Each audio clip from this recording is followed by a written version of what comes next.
In a developing story, felony embezzlement charges against the now former Pittsburg County Sheriff have been dropped. Fox 23's Jenna James found out what the new charge is and how he is still facing punishment. Although the two felony charges have been dropped, a new misdemeanor charge of embezzlement has been filed against former Pittsburg County Sheriff Chris Morris. On Wednesday morning, Chris Morris didn't step foot into the courtroom. Instead, he made a plea deal outside. The former sheriff pleaded no contest to the new misdemeanor embezzlement charge. As a result, he is now serving a 2-year deferred sentence.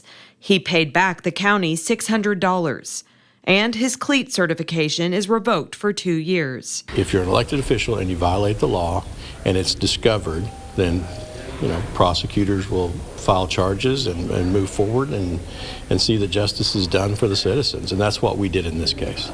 We told you when Morris, who was the Pittsburg County Sheriff at the time, was charged with embezzlement over buying and selling a couple of UTVs. The affidavit says Morris didn't like his Polaris side-by-side because it had already broken down and he needed to find a way to get out from under it.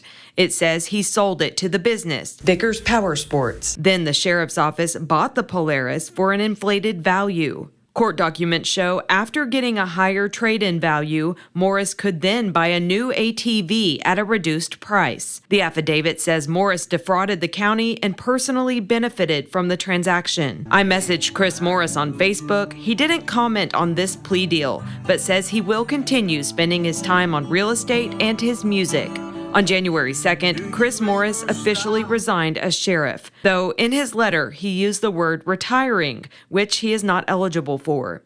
Pittsburg County Commissioners, district attorneys for Pittsburg County and Rogers County, decided the letter would still be acceptable for Morris's removal proceedings. That same day, interim sheriff Frankie McClendon took his oath of office. We're looking forward. We don't want to look in the past, It's a new term, it's a new sheriff, a new administration. We're going to do things right. We're going to, work hard. We're going to serve the citizens of Pittsburg County. The next court date for the misdemeanor charge will be January 8th, 2027. At the Pittsburg County Courthouse, covering news that matters. Jenna James, Fox 23 News.